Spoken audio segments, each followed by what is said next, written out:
guys and welcome to my life's diary. So today, dito lang ako sa dorm kasi dapat aalis ako. Um, Di yan tuloy kasi umuulan.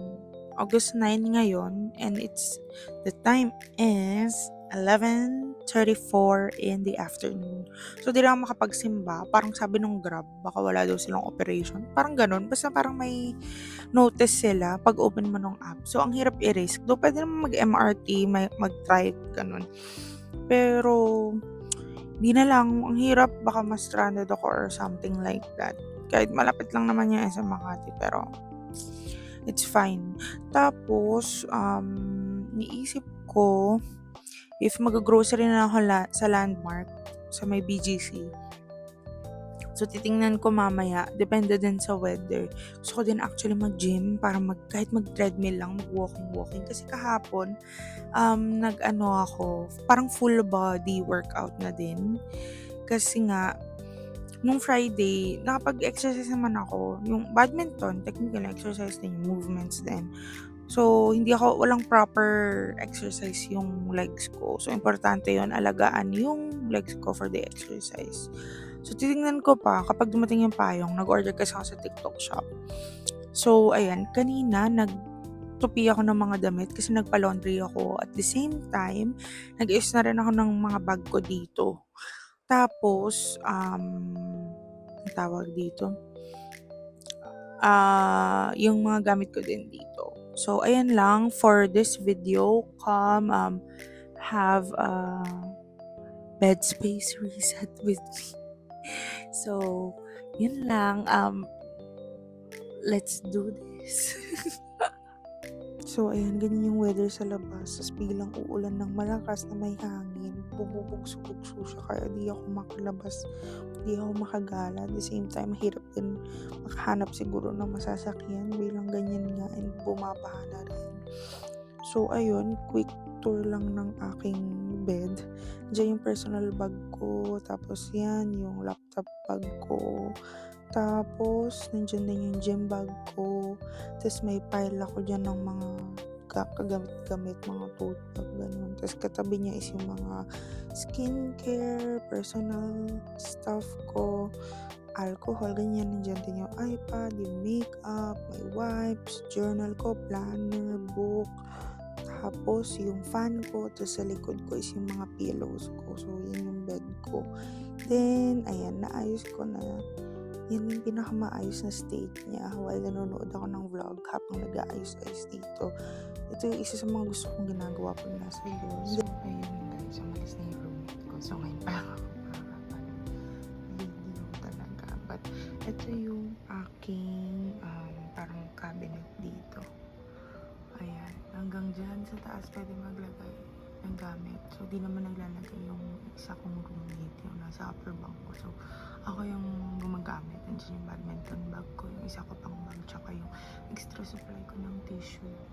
Tapos, ayan, storage. Tapos, ayan, mga sampay. Ang dami kong damit. Tinatry ko naman mag-declutter from time to time, pero for some reason, dami kong damit. Sa akin din pala yan, yung dyan.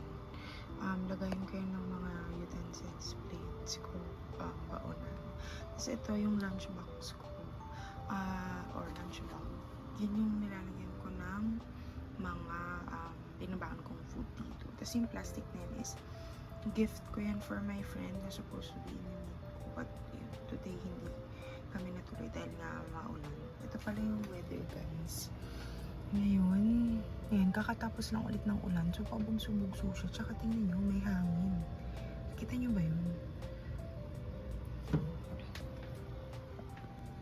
So, ayan, going back sa taas is nandyan yung mga, sa likod niyan, nandyan yung mga bedsheet ko, pillowcase, and supply ng napkins, tissue, tapos yung mga sportswear ko, specifically sports bra and yung shorts na ginagamit ko for badminton training, gym, and walking. Then, ito, nakasampay yung mga pang work clothes ko, tsaka yung mga pang alis. And then, sa ilalim yan, kasi may storage pa dito. Yan. Yun, nandiyan naman yung mga top na ginagamit ko for pang alis, for badminton, gym, and walking din ulit. Nandito yung pambahay ko, tsaka yung mga pangalis ko na shorts. Most of the time, kapag pwede naman naka-shorts, I would prefer shorts kapag umalis ako. So, marami talaga akong shorts pangalis. Doon siya sa may bandang dulo. And then, ayun, sa ilalim din is storage lang din. Hati lang din kami. Ayun, dalawa kami footwear. Then, on this side, ayan, lagayan ko din yung ibang supplies ko.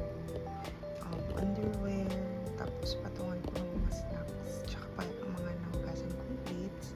Then sa baba is mga paper bag or plastic na pwedeng gamitin for trash. So, may supplies din ako dyan, mga shampoo, ganun. Dyan din siya. So, yun lang. Small space lang, pero ang dami kong gamit. Hindi ko alam kung alis ba ako. Hirap mag-decide. Umuulan kasi, diba? So, ang hirap umalis. Dan kapag hindi umuulan. But, sayang din kasi, nandito ako sa Manila. So, gusto kong sulitin pag nandito ako. Kasi nga, lagi din naman ako umuwi. So, as much as possible, pag nandito ako, gusto ko umaalis, ganun. Gusto ko ginagawa yung mga bagay gusto ko gawin. Naisip ko, kung dito na lang sa BGC. Kaso yung schedule lang mas kasi. Tapos, marami naman masyadong bed kainan. Dun sa SM Aura. Medyo pang mayaman kasi. So, pero may Raminagi doon. Parang saan may Raminagi? But sige, isipin ko, kung aalis ba ako. Anong oras na kasi, parang pag umalis ako, punta tayo sa Makati. Yung favorite mall namin ng sister ko. So, ano ba? Nagsisimba na din ako doon since may chapel. Tapos, ayun. Maganda kasi doon sa SM Makati. Connected na siya with One Ayala, tapos SM Makati, tapos Glorieta, tapos Landmark, tapos Greenbelt. Kaso lang, pag umalis ako, feeling ko, mapagastos ako ng malaki, which is, medyo nagtitipid nga ako. Or siguro, gawin ko na lang is mag-grocery sa Landmark, dito sa PGC. Lakad lang. Yan. Baka yun na lang gawin ko. Mag-online mas na lang ako ulit. Kasi ang hirap, pag madalas naman ako. Tupak ako ng last day. Ang maganda lang kasi, kapag sa SM Makati ako, mas malaki masaya ko dito kasi walking distance. Okay, sige. Yun na nga lang. Tapos, baka doon ako kumain ng ramen sa malapit lang. Coffee ng face ko. So, ayan, di na ako mamadali. Kahit ang oras na ako pwede lumabas. Di naman total kahit anong oras. Pero syempre, pag maya-maya, mga 3-4. Since malapit lang naman yung pupuntahan ko. Tingnan ko tingin doon. Doon. Kasi yung bintana. Parang ganda ng natural lighting dito. Wala ng braso. Ang lamig, di ba? Pero nakasibis. Kasi una nadampot ko dun sa closet. Tapos, na-contemplate ko pa kung saan ko ilalagay itong mga damit ko na halaan ko yung hanger. Meron akong 3 pair hangers. O, kaya ako na muna siya nakatupi. Yung hanger ko na lang kapag ano. Tapos pala, alam mo, favorite brand ko yung Pen Shop. Recently, parang karamihan ng clothes ko is from Pen Shop. Even yung mga bottoms na nabibili ko, Pen Shop. Ang ganda ng tela. Siguro yung iba, hindi siya okay. Pero most of the items na nakukuha ko is maganda yung tela. Pero dito, ang knitted na makapal siya. So, hindi siya okay for summer. Pero pag mga ganitong rainy season, tapos large lang ako sa, ano nila, relaxed fit na parang line nila. Sobrang taga. Matagal ko sa akin, siguro mga 2020 ano pa ba? Parang 2023 pa yata, 2024.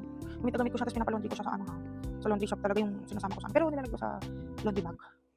Yeah, tapos ito din, Pen Shop din tong isa, color brown naman siya. Regular fit 2XL naman ako. Maganda sa Pen Shop kasi is yung, ano nila, clothing line nila. Tawag dito. Meron siyang for ano, pangalan nito? Medyo kasya siya for mga plus size like me. Actually, hindi naman ako sobrang yung plus size talaga. Kasi masyadong malalaki yung mga plus size. Marang mid-size ako, although malaki yung braso ko. Actually, medyo lumiit na yan dun, dati. Kasi when workout ko siya last time, hindi ko lang tinuloy-tuloy. Yun naman, ang hirap maging consistent sa mga bagay-bagay sa buhay. Na dumating na yung payong, nag-order ako ng payong pala.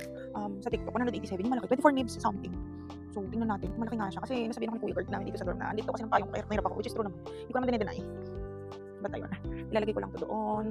Tutupi ko na lang muna dyan lang siya sa baba. Tapos may dalawa lang dito na kailangan talaga ihangan. Gagawa ko ng paraan. Laki ng braso. Edit ko na lang dito. Tapos, initin ko yung kanin ko para makakain na rin ako. Parang gugutom na ako. Actually, hindi parang gugutom na ako. So, yun yung gagawin ko. Tapos, saka isa yung laundry. Yung nangid ko i-laundry. Saka inaantok ako. Parang sarap matulog. Kasi mag-close yung pantry namin ng 1:30 for cleaning. Kaya, kailangan ko mag-abuhol ng... Yung ginagawa ko sa mga dresses ko is ganito. Or skirt katulad ko, long skirt siya. Dito siya gitna. Tapos, parang siya silang dalawa. Kasi nga limited space ako. So, lahat ng paraan para lang ma-maximize yung mga spaces is ginagawa ko. So, dapat ganyan talaga. Kailangan natin dumiskarte sa buhay self. Last, nakaayusin ko ng lace ko. Hand towel ko to. Ito parang face towel siya. Ang batal ko to. Ito sa Nitori ko to binili. Composition wash towel. Ang katawan yata. At ginagawa ko siyang hand towel. Kasi maganda siya. Ganda ng mga products sa Nitori. So, last agenda before I eat is, ayusin to. Yan. Ang iuwi ko yan sa bahay. Mga sinuot ko yan para din sa bahay.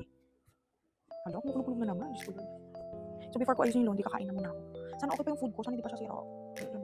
Sarap lang naman siya. Pero, kinakabahan tuloy. Bumila naman akong dilata. Bumila ng dilata kahapon. Corn tuna. My favorite. Bibili pala ako ng mayo, mami. Parang tuna mayo. Favorite ko din yun. Tuna mayo, tapos lagyan ng quick melt cheese. Tapos i-microwave mo kahit mga 30 seconds para mag-melt lang yung cheese. ang tip ko para sa mga nagdo-dormant, magbaan talaga kayo ng food, lalo na kapag may enough space naman yung ref. Kasi ang laking help, lalo na yung mga ganito na bumabagyo, hindi ka mas makalabas. So, perfect na may food na lang. So, ayos na yung gamit ko dito. Ayos na to, sa lagay na to. Ay, kailangan pala ito ko. Hindi ko magamit yung dalawang sports bra ko. Kasi, tawag dito, patong kayo dyan. May hangers ako dyan ko nilalagay yung mga underwears ko pag sasabay ako. Don't judge me, pero dead ma. Sorry.